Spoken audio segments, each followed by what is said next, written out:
تمام انبیاء کی طرف سے جو ماضی میں گزرے ہیں ایک ضرب المثل کے طور پہ بات موجود ہے، اور یہ بات میرے اور آپ کے آقا مولا نے ہمیں پہنچائی، اور وہ یہ کہ اذا لم تستحی فاصنع ما شئت، جب تیرے میں حیا باقی نہ رہے تو جو چاہے کر۔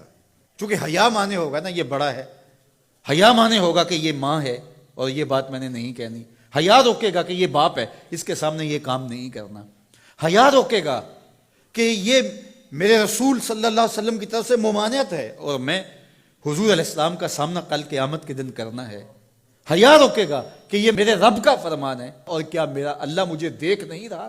حیا ہے تو گناہوں سے خود بخود روکو گے، کوئی کیمرہ نہیں تو پھر بھی رک جاؤ گے، کوئی سیکورٹی نہیں تو پھر بھی رک جاؤ گے، کوئی واچ نہیں کر رہا پھر بھی رکو گے، بند کمرے میں بھی رکو گے اپنے رب سے حیا کرتے ہوئے۔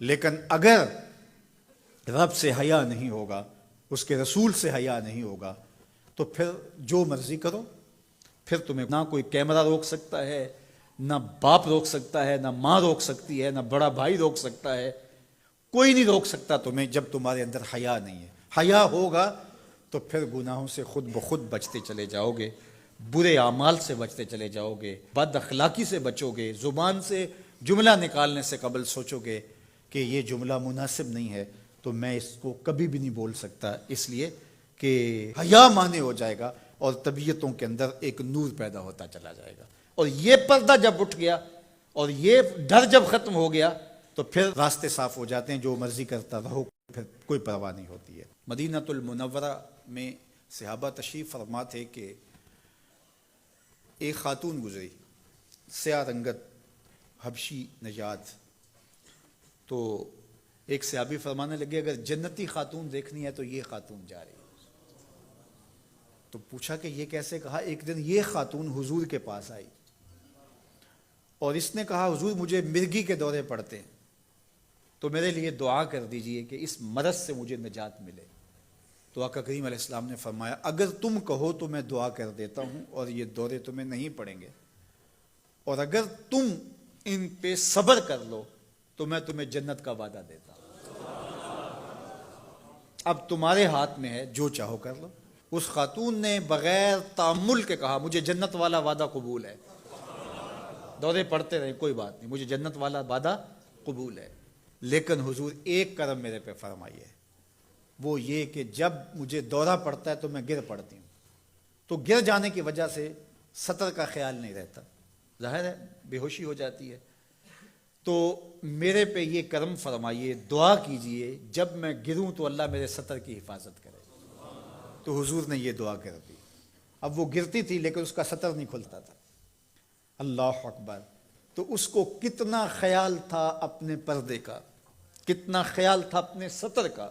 یہ جمال ہے عورت کا، عورت مستور ہے، عورت کو عورت کہا جاتا ہے، مستور سطر سے ہے، یہ پردے کی چیز ہے، اور اللہ جل شانہ نے اوڑھنیاں اوڑھ کر کے رکھنے کی خواتین کو تلقین کی۔ آج جدید مفکرین تو عورت کے ساتھ مصافحہ کے راستے بھی نکال رہے ہیں۔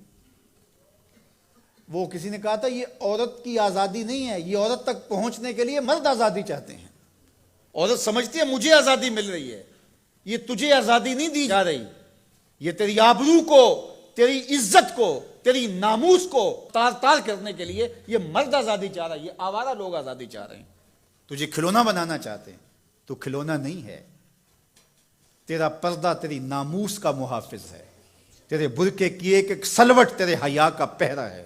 آج مغرب مختلف ذرائع سے ہم سے یہ جوہر چھیننا چاہتا ہے، تو اب ہمارے اوپر تہذیبی یلغار کے ذریعے سے، میڈیا یلغار کے ذریعے سے، تمدنی یلغار کے ذریعے سے، مختلف ناموں سے، مختلف ایام منانے کے ذرائع سے ہم سے اگر ہمارے جوہر حیا کو چھین لیا جاتا ہے تو ہمارے پلے کیا بچتا ہے؟ کیا ہم گو کوڑا قوم ہے کہ جو کوئی لے کے آئے اور اسی کے پیچھے چل پڑے؟ کیا ہمیں نہیں پتا کہ ہم کون ہیں؟ ہماری بھی کوئی بنیاد ہے، ہماری کوئی ساکھ ہے، ہمارے آباء و اجداد ہیں، ہمارے اوپر کتاب اتری ہے، ہمارے آقا نبیوں کے امام ہیں، ہمیں پورا کامل اکمل دین دیا گیا ہے۔ کیا ہم وسیع ظرفی کے نام سے، روشن خیالی کے نام سے سب کچھ اختیار کر لیں گے؟ یا ہمیں سوچنا پڑے گا کہ ہمارے دین کی شناخت کیا ہے؟ تو میرے حضور نے فرمایا ہر دین کی ایک الگ شناخت، الگ پہچان اور نمایاں نشان اور علامت ہوتی ہے۔ اسلام کی وہ نمایاں علامت حیا ہے۔ اگر حیا ہے تو دین ہے، اگر حیا نہیں ہے تو دین نہیں ہے۔ تو اللہ ہمیں حیا کے نور سے مالا مال کرے، ہماری نسل نو کی بالخصوص حفاظت کرے، ہماری بیٹیوں، بہنوں اور مستورات اسلام بناتے دین کی اللہ خاص طور پہ حفاظت فرمائے، آنکھوں میں شرم اور حیا کے نور کو پیدا کرے، اور ہمارے باطن بھی حیا کے نور سے مالا مال ہوں۔